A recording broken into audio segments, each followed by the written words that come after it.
right, guys, I'll just tie up some stuff that I'm using right now that's working good. There's a lot of things starting to happen up there in Island Park. The Madison's fishing really good right now. They're eating midges. They're eating them on the top real good.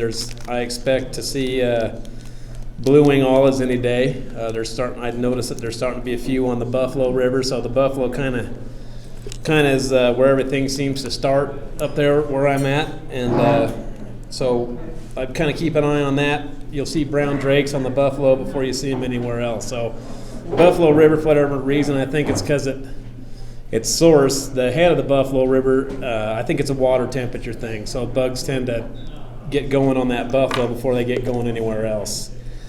I don't like to spend a lot of time at the vise. I like tying flies that are simple and effective. So one thing that I do like to do is I think a lot of the flies that you get in the fly shops, except for the fly shop I work at, but the rest of them tend to be a little bit overdressed, I think. And so I like to tie things, and try to keep them as slender and streamlined as possible, but durable too. So I like to tie stuff that I know is going to catch more than one fish, and keeping that profile of the fly super slender. So I think one of the bigger hatches that you can kind of look forward to coming right up here within the next probably 3 weeks will be those Mother's Day caddis will get started.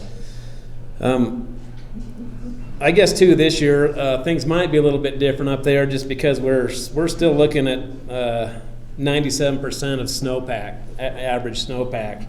Last year at this time it was all gone. So some of the hatches, like last year, I think the drakes started in the ranch right on the opener. I think they might have even been a little bit earlier, but so keep that in mind. Things might be a little bit slower this year just because of runoff, and like I said, everything is kind of weather or water temperature dependent. Bugs aren't going to hatch, specific ones until that water temperature hits whatever degrees it is. So we'll start off right now what I'd use on the Madison. Madison's really been fishing good with midges. Haven't seen anything else. Seen one or two caddis probably flying around in the last little bit, but it's mainly a midge game up there right now. As you probably know, they open the Madison up again to year-round fishing. So you can fish anywhere you want on the Madison, and it's been really good. And there hasn't hardly been any people up there. So if you got a weekend and you want to make the drive, come on up because you're going to find some really good fishing this time of year and nobody's really around. It's not like July 15. Salmon flies, I think this year might be a little bit later too. I've been fishing on the Teton quite a bit. It's just now starting to get a little bit colored up, but fishing good. Streamers. I've noticed that there's a few fish just now starting to get on spawning reds up there. But then with the cloudy water too, it's just something to keep in mind because you can wait it most of it right now. So what we're going to do here, guys, this will work for a midge, and I think it'll also work really well for the Mother's Day caddis when they are coming. You're going to use a copper wire, extra small copper wire. My thread's already starting to come apart. For a rib, I don't worry about a tail with these guys. This is going to break on me, I know. Not worried.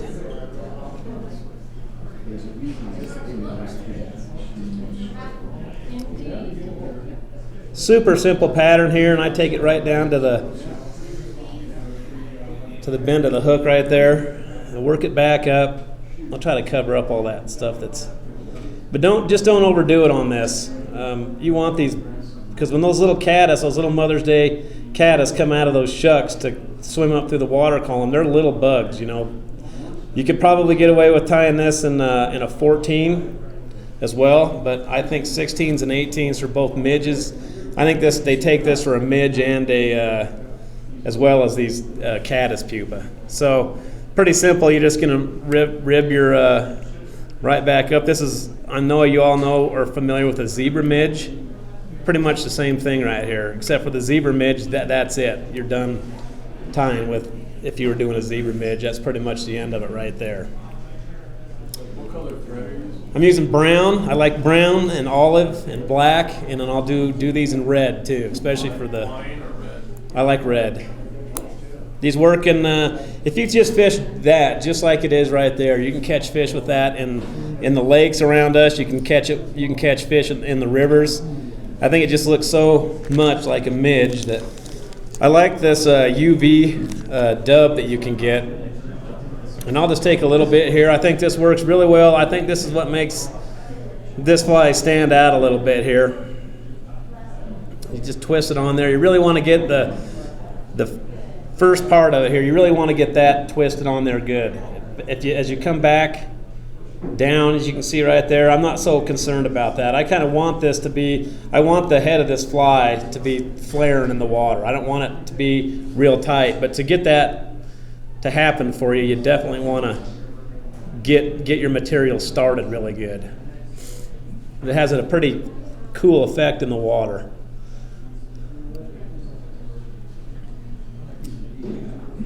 Probably got way too much going on there.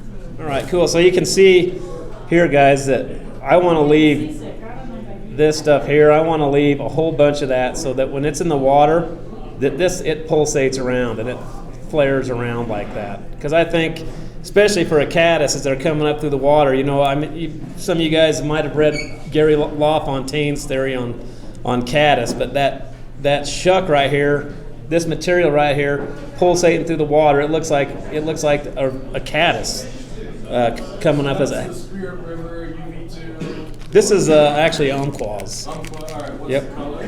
Olive. Olive. Yep, and you could do that. You could probably, for the caddis, I would stick with olive, but you can get this in black, and I think that's cool for midges or pheasant tails. The sky's the limit when it comes to. Blue wing sewer, like a micro. Yeah. I'd use this for a blue wing too. When those blue wings start coming, I'll use this. Absolutely. And that's all there is to this. There's nothing to it, and that's what I like about these flies. It's how I like to tie flies. If I've been guiding all day or something, and let's say we're out of a certain pattern in the fly shop, I don't want to be up all night tying flies. I want to make them simple, and I want to make them quick and effective. And this is a good one to do that with. You can sit down and have a beer or two and whip out 2 dozen of these in no time flat. You don't even have to have a beer. You can drink water too if you want. It's just not as fun. I do 2 dozen beers in one fly. You want it? Still good.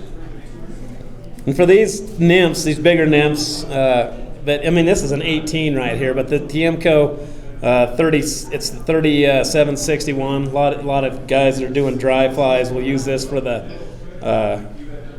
The name just escaped me. Wouldn't you know it? But it's got kind of that long curved shank to it.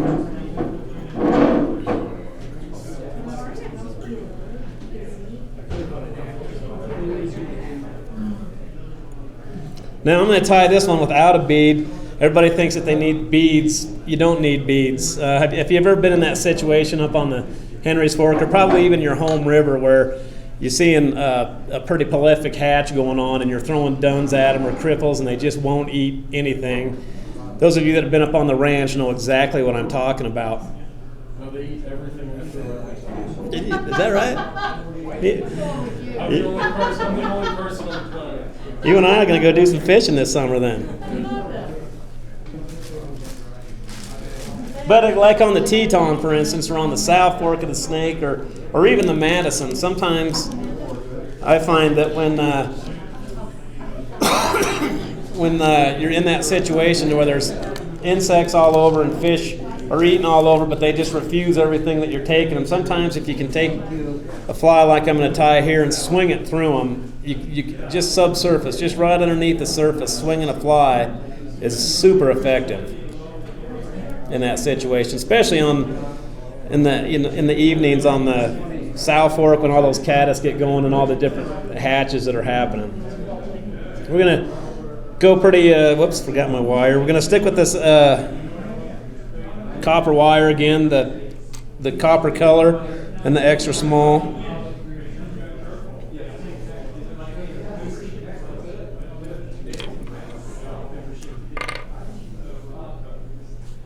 Same deal. Hopefully my thread won't break this time.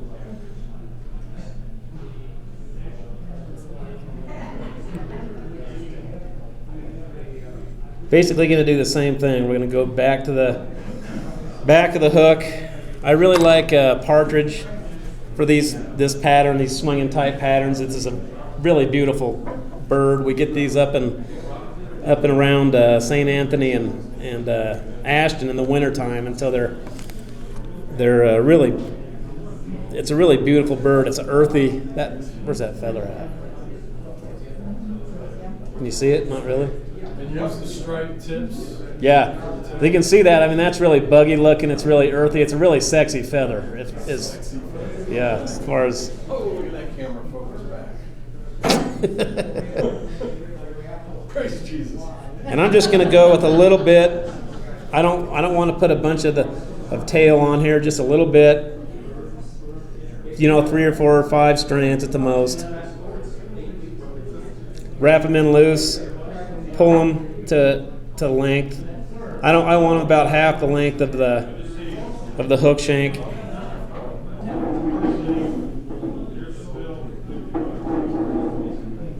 Tie those in good. Whoops, my finger was probably right in the way, wasn't it? Okay, and now I'm just gonna use one strand here of pheasant tail.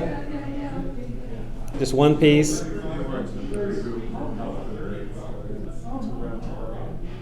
And then work your thread right back up. This is super easy pattern to do again, but it's effective.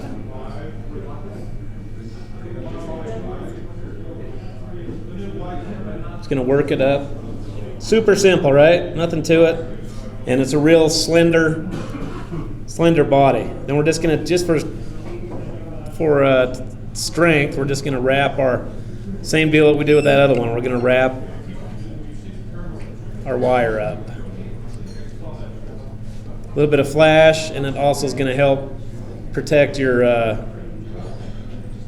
that one strand of pheasant tail that you're using. Super easy, right?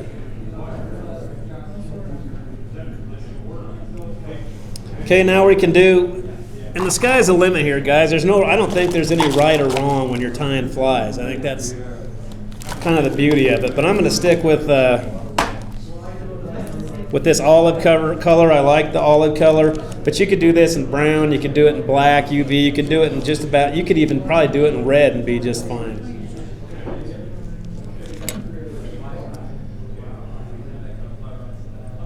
I just like with this one, you just want it to look buggy.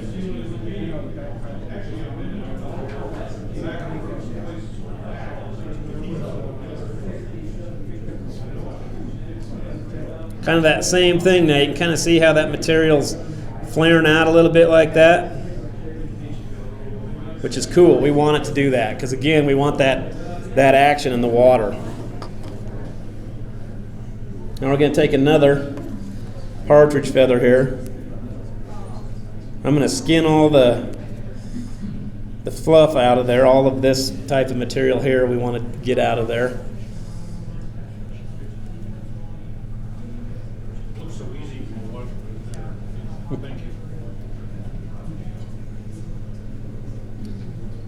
Then I'm going to take, once I get that feather to the size that I want it, and how I like it to look, about like that. Whoops. I'm just going to take my scissors. I'm going to put it right in the center of that and cut out that the center stem there. So you have that. For the feathers, of course, as you guys all know, has a natural curve to it. Tie it with the curve going down, but just set that right on top of your hook right here. Tie it in.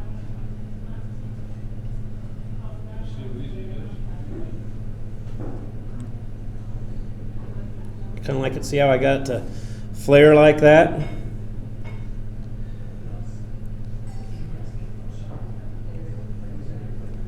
And this is a really good pattern. You can fish it. You can fish it in real slow water. Like there's a little spring up on the South Fork of the Snake that you can't get those fish to eat anything on the surface. But if you swing something like this through the middle of them, they're going to eat that thing almost every time. And you'll find that they'll eat it on the Henry's Fork, they'll eat it on the South Fork, they'll eat it just about anywhere with the exception of the ranch, except for him. So is this mostly for this is mayflies, right? Yeah, this represents, in my mind, I mean, you can do whatever color you wanted to. If, say, you were tying some PMDs and you wanted some little emergers like that you wanted to swing through them, then you just change the color of the dubbing that you're using. Like I said, there's not any real rules on color. That the skies, it's your whatever you want to do. I would fiddle with different colors and different. You might even want to fiddle around with different feathers, but I really like the partridge. I think the partridge is kind of the bee's knees to this fly. I'd use that. You could tie that bigger. You know, this is an 18, but say a 14, for instance, and you could do a pretty cool brown drake nymph. You could do, this green drakes. You could do just about anything you wanted, but I mean, that thing is dirty. Whoops. Here's a little. That's a sexy buck, and they're going to eat that. I guarantee it.